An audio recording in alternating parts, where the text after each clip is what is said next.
নবীজি আপনি আমার জন্য দোয়া করুন, মহান আল্লাহ রাব্বুল আলামিন যেন আমাকে কবুল করে।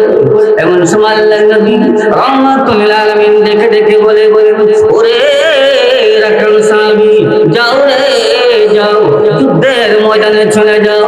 আল্লাহর নবীর সাহাবী ওই রাখাল যুদ্ধের ময়দানে যাইয়া যুদ্ধ করতে করতে বিশ্বনবী রাহমাতুল লিল আলামিনের অনুসরণের মাধ্যমে মহান আল্লাহ রাব্বুল আলামিনের জন্য জীবন কুরবানি করে দিলেন। জীবনটা দিয়ে দিলেন। জীবনে এক ওয়াক্ত নামাজও পড়ছে না, রোজাও রাখছে না, হজও করছে না।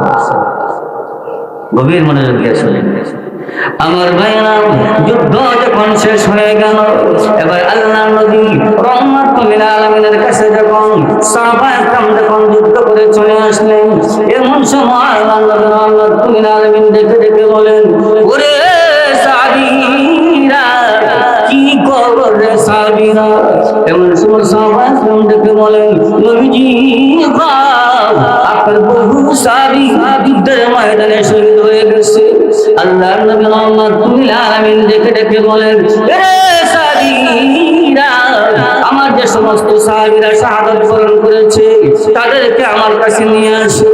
আমার ভাইরা, আল্লাহর নবী রাহমাতুল লিল আলামিনের কাছে যখন যে সমস্ত সাহাবায়ে কেরাম শাহাদাত বরণ করলেন, বিশ্বনবী রাহমাতুল লিল আলামিনের কাছে যখন শাহাদাত বরণকারী সাহাবীদেরকে আনলেন, এমন সময় আল্লাহর নবী রাহমাতুল লিল আলামিন ওই শাহাদাত বরণকারী সাহাবীদের চেহারার দিকে তাকান, আবার যারা বেঁচে আছেন তাদের দিকে তাকান। সুবহানাল্লাহ।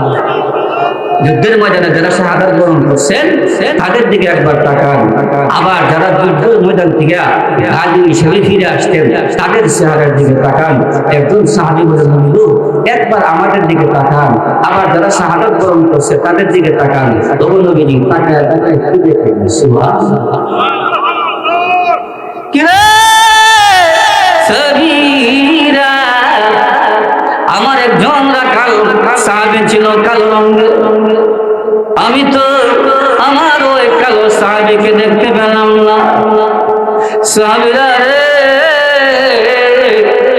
আমার হাতে কালেমা পড়ার পরে আমি বিশ্বনবী রাহমাতুল লিল আলামিনকে ডেকে ডেকে বলে ওগো নবীজি, আমি কালেমা পড়ে মুসলমান হয়ে গেলাম। নবীজি গো, এই মুহূর্তে আমি কি করব গো? এমন সময় আমি বিশ্বনবী রাহমাতুল লিল আলামিন ডেকে ডেকে বলি ওরে সাহাবী, নামাজের সময় হয় নাই, আমি বিশ্বনবী রাহমাতুল লিল আলামিন তোমাকে নামাজের কথা বলতে পারি নাই, রমজান মাস না রোজা রাখার জন্য আমি বলতে পারি না। ওরে সাহাবী, যুদ্ধের ময়দানে যুদ্ধ চলতেছে, ওই কথা বলার পরে আমার সাহাবী যুদ্ধের ময়দানে চলে আসছে।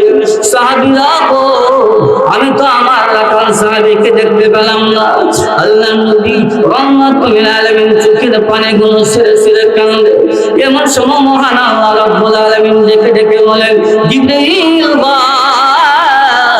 যারে জিবরাইল যা যা, আমার বন্ধুর সাহাবী, আমার বন্ধুর সাহাবী আমার জন্য, আমার বন্ধুর জন্য জীবন দিতে পারলো।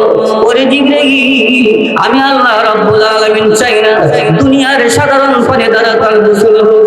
জিবরাইল রে, আমার বন্ধু রাহমাতুল লিল আলামিনকে বলে দাও আমার বন্ধু মোহাম্মদ আমি আল্লাহ রাব্বুল আলামিনের বান্দার মর্যাদা আমি বাড়াই দিয়েছি। ওরে জিবরাইল, আমার বন্ধুকে বলে দাও আমার বান্দার গোসল আকাশের মধ্যে জান্নাতি বরকতি পানি দ্বারা শুরু হয়ে গেছে। এখন বুঝে থাকলে বলুন নবীর কথা মানলেন আপনার, আর একটু জোরে ভাঙ লাগবো।